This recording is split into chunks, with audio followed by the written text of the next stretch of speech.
Early Alert is meant to give students timely feedback on their course progress before mid-semester grades are due. As a member of the higher education community, we recognize that the first 6 weeks of the semester are critical, especially to first-year students. At 6 weeks, students are making key decisions about their future in college. Though students may not have these exact questions rolling around their heads, this is a time that students are reflecting on their place. Am I successful a third to halfway through my first term of coursework? Am I connecting to this place and the people and organizations? Is college for me? Can I find answers or support when I need it? Do I want to come back for another term? Importantly, Early Alert is not a grade. It is simply an alert to students on their progress. Many faculty use exams to measure student success in class, but exams are not necessarily the best metric. I'll talk about other benchmarks later in this video. Early Alert is focused on students in 1000 and 2000 level classes, but is open to all undergraduate students and faculty teaching those students. Early Alert doesn't take very long, and faculty support means a more meaningful experience for students and advisors. When we have all faculty participating in Early Alert, it means students receive a full picture of their progress across courses. Early Alert takes place between the 4th and 6th week of class. Faculty are asked to submit feedback indicating the student has satisfactory or unsatisfactory progress. Faculty can also indicate specific concerns such as missed assignments, course attendance, and general behavior. Quick instructions on how to enter Early Alert is provided in another video. Once faculty submit their feedback, we will compile a working database and send it to advisors.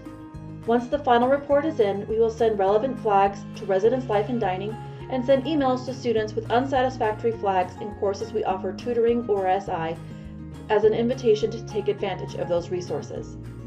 Around mid-semester, we will send a final email to faculty who participated in Early Alert as an update. I definitely think it's necessary, especially for intro-level classes. If nothing else, I feel like it gives the student a gentle reminder, I guess, early in the semester. One of the students, this is from last fall, she actually wrote me a long email. I mean, she started to maybe address some of the concerns from her perspective. But at least, I think that's the kind of student that this kind of Early Alert will help. Some examples of students who might benefit from being flagged in your course. Students who may not be prepared to be academically successful in your class.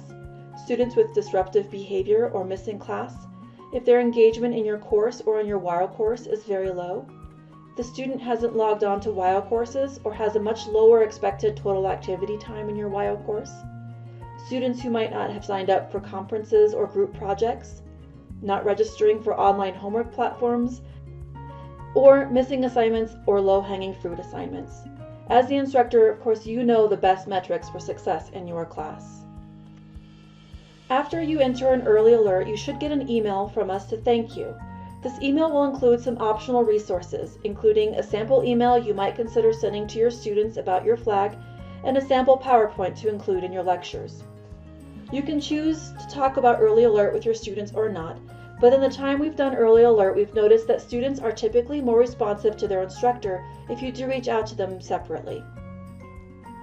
If, in addition to teaching a course this semester, you are also a faculty advisor, we've created another quick video on advising students about their Early Alert.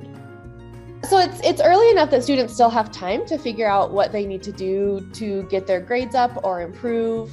And so I like that as an instructor, it reminds me to look at that and be like, hey, are my students kind of faltering? Because, you get in the habit of just grading and you're grading assignments, but you may not be looking overall, how are the students doing? And so it's a good reminder to kind of look back and look for any students who are struggling.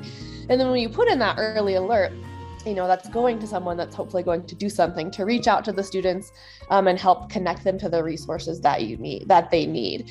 And it's timing wise, it's early enough that they still have plenty of time to kind of figure out what they need to do, get those grades up, help them get back on track before it's kind of too late, or they're buried under a mound of work that they haven't done or they need to redo. For some students, Early Alert is exactly what is needed to motivate and prompt reflection. However, early alert does not necessarily change grades or behavior. This is true at a national level. What early alert does do is three things. First, early alert shows students that their success matters to us. It is a retention initiative meant to keep students involved in their education. Second, we don't usually see students with unsatisfactory flags changing their behavior or coming into tutoring or SI.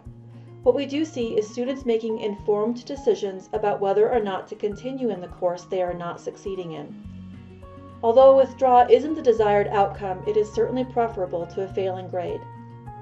Finally, and maybe most importantly, interventions made by advisors, faculty, and support staff plant a seed. Even if your student does not choose to seek out our help or yours, they will remember your words and advice down the roads and in other situations, and that may make all the difference. If you are looking for more information on this video, you can find info at uwyo.edu/earlyalert. You can also email Jess Wilford of Learn Programs or Lane Buchanan from the Office of the Registrar for additional support.